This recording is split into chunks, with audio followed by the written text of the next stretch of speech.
Am I the only one who wonders like weird stuff? Like, whatever happened to your very first friend on Facebook? Remember the guy that would always sit in the chair? Like, what happened to him? You know it's monsters, right? Is it for real? Oh, well, I tell you how old I am, right?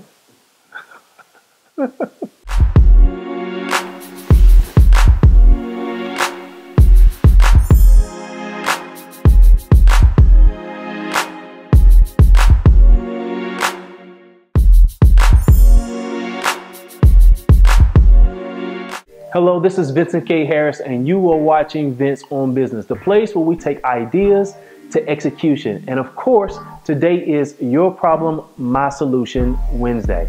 As entrepreneurs, it becomes harder and harder to share your story, at least mentally, without having a sense of discomfort as it relates to your success, to bring in more clients and more business for yourself. As an entrepreneur with a growing business, it's likely that you've received a number of interview requests, speaking engagements, as well as opportunities simply because, again, your business is flourishing. However, it goes beyond that. You also just want to be around people to enjoy new things and learn new things from others. But many entrepreneurs, at least initially I felt this way, we feel uncomfortable because who wants to be the person in the room that's talking about their own success? It makes you feel creepy and kind of on the inside, but you know you have to connect with the audience. So what do? I mean, really, who wants to be that single guy at the cocktail party or the business engagement who's bragging about themselves as well as their accomplishments?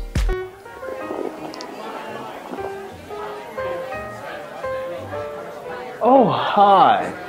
Yes, I'll come tell you all about my business accomplishments here later. Good to see you. Oh, Mary. Oh, Mary. Oh, disheveled Mary. Oh, yes, I'll be over there to brag about myself here shortly. Just give me one moment. Oh, Tom, sure, I'm going to tell you all about my accomplishments and brag on myself for 15 minutes here shortly. Thanks a lot, buddy. Hey, get you some of this punch too, Tom. So as an entrepreneur, I know you want to inspire others, but what do you do so that you don't come off as bragging or simply talking about yourself constantly and your accomplishments to facilitate questions from other entrepreneurs to help them to be successful themselves? So here's the deal. For this to happen, you're going to have to change the way you measure success. So in other words, don't measure success by telling people how much money you make or your net worth. Instead, measure your success by what you're releasing into the environment. So last week, I won a stare down contest with a lawyer at the closing table. Mary, last week as well, I won the most smiles on YouTube contest. Yes, I smile a lot in my videos. So here are 3 strategies you can use to share your story and facilitate success in others. Strategy number 1 is to set giving projections. So here's the deal. In December of every year, when you're planning for the upcoming year, don't just set goals for sales, net worth, or cash flow. Also set how much money or how much resources you're going to give away as a giving projection. Giving projections allows the cash flow, the profitability, as well as the net sales to happen simply because you're giving. You're providing others with value, but you're doing it from the heart. In life, we're all looking for rewards. And in this scenario, the reward is not self-preservation. The reward is simply sowing into someone else's life where you can later reap a harvest, not necessarily with money, but with other resources. It could be connections. It could be the ability to sign the best deal of your life. Either way, it's a reward because you're giving from your heart. Tom, you would not believe this. I just realized last week that I can still bite my toenails. That's nasty. Now, I know because of scarcity, the first thought that comes to mind is, hey, Vince, if I give more, I'm going to have less. But that's simply not true. When you start giving more, you create a process and a system that allows you to have more people, cash flow, income, resources, and ideas to flow into your life. And I call this the overflow of blessings. I'm giving you that word now. For all of the fellow Joel Osteen fans, that one's for you. Strategy number 2 is to give praise to others. So this is how it works. When you water others, or in other words, when you give praise to others, it not only helps you, it helps them So in other words, you don't come off as the person who's bragging or simply touting their accomplishments. Instead, you're helping them to build them up. Or think about it this way. You cannot expect to reap a harvest in an area you haven't sown into. So don't be a person that just gives. Make giving such a habit in your life where one of the first personality traits someone uses to describe you is to say, you know what, that person is a giver. That person waters others. That person sows into the lives of others before that person will talk about themselves. Strategy number 3 is to focus on your message. Now, your message has 2 objectives to it.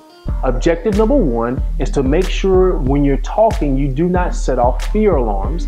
And objective number 2 is to make sure what you're sharing comes off as positive, unexpected, and something people will remember. You want to make sure your message is a pleasant novelty. So to accomplish this task, you never want to allow this message to appear. Well, you know, Tom, I know Bill and I are competing with one another for, your work, but I'm the best person for you because company that Bill runs has questionable standards and they'll overcharge you.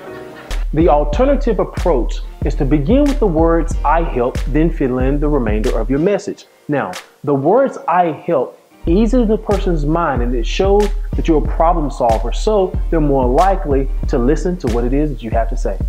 If you're looking for a wonderful resource to build upon your message and how to come off the right way, pick up the book Pitch Anything by Oren Clapp. It's a great way to display your message and not come off pretty much as a jerk. So for each of you who are looking for ways to share your story without coming off the wrong way, that is my solution to your problem. But of course, I want to hear from you. Tell us how you deal with this issue. And of course, comment below and head on over to vincentbusiness.com to join the conversation. Did this video solve your problem? If so, subscribe to my channel and share it with your family, your friends, as well as your colleague. And if you want even more resources and personal insight from me, head on over to vincentbusiness.com to sign up for my email updates.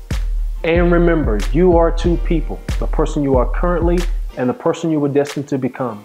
And the goal in life is to get those 2 people to meet because it's never too late to become what you should have been. Thanks for watching. Okay, so really, I did not know that was MySpace. Yeah, it kind of was the first thing that came out before Facebook. Didn't Fox, the guys over at Fox, what's his name? Can't think of his name right now, but didn't Fox own MySpace? I have no idea. I think it was the Fox network. I really do. Well, you talking about when it first came out? Right. No, I don't know. You know what? We should ask the viewers, the subscribers, and see what they say. I think it's Fox, though. I really do. The guys who own Fox News, I think that's who it was. We'll find out. Why Fox News? I don't know, dude. I don't know. Rupert must have been a smart guy. He knew something we didn't. So